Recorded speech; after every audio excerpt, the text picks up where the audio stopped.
ईश्वर से सहायता मांगना। मुझे क्या लगता है कि आज के दिन मुझे अपने नव निर्माण के लिए ईश्वर की मदद की जरूरत है। या मैं आज भी ये सोच रहा हूं अपने पास्ट की तरह कि मुझे कोई जरूरत नहीं है किसी की भी मदद लेने की।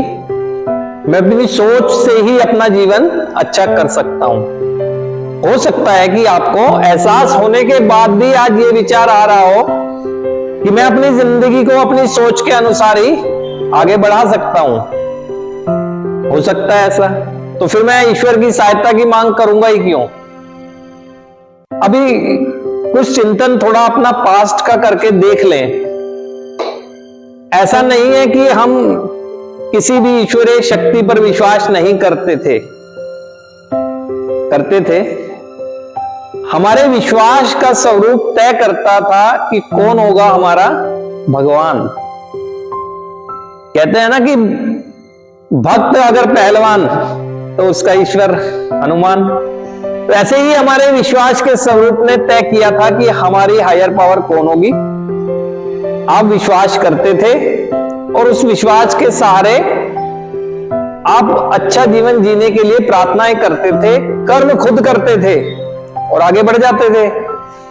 लेकिन जब पास्ट के में ही देखें हमारी नकारात्मक सोच हुई और एक केमिकल के संपर्क में हम गए तो हमारा पूरी तरह से मस्तिष्क हाईजैक हो गया। तो अब क्या उम्मीद की जा सकती है इस बात की कि जो मुझे ड्राइव करता है, यानी जो मेरे पूरे शरीर को चलाता है या मुझे आगे चलने के लिए प्रेरित करता है, वो मेरा मस्तिष्क ही अगर नशे में होगा तो दुर्घटना तो होगी। अगर किसी वाहन चालक जो है वो नशा करके अगर गाड़ी चला रहा होगा तो बहुत अधिक संभावनाएं हो जाती है इस बात की कि उसका एक्सीडेंट होना तय है। हमारे शरीर को चलाने वाला जो ड्राइवर है हमारा मस्तिष्क है, जब ये नशे के प्रभाव में गया तो हमें पता ही नहीं है कि ड्राइव कैसे करनी है। जैसा सिग्नल गया उसी के अनुसार हमने सब चीजें की और दुर्घटनाएं हुई। एक समय ऐसा आया पास्ट में कि हमारी अनियंत्रित होती हुई इच्छाएं और हमारे दोष हमारे जीवन में बाधक बने।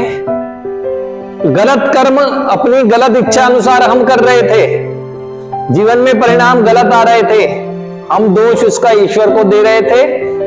जब जो व्यक्ति ईश्वर को दोष दे रहा है वो ईश्वर की प्रार्थना करेगा ही क्यों, और ईश्वर की प्रार्थना नहीं कर रहा है तो उसे हिम्मत और शक्ति मिलेगी कैसे आगे बढ़ने के लिए। तो हमारी ये जो गैप आया ना ईश्वर शक्ति में और हमारे बीच में, ये आई हमारी इच्छाएं और हमारे दोषों ने जो जीवन में परिणाम दिए, उसकी वजह से इससे हम दूर हो गए। अब हम एक ईश्वरीय इच्छा के अनुसार कार्यक्रम प्रक्रिया का हिस्सा बने।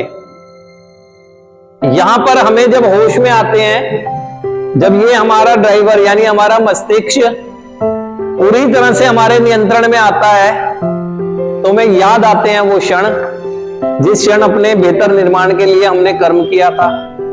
हमें वो सारी गलतियां याद आने लगती हैं या कुछ गलतियां याद आने लगती हैं जिसकी वजह से हमारा जीवन भटक गया। एहसास करते हैं अपनी गलती।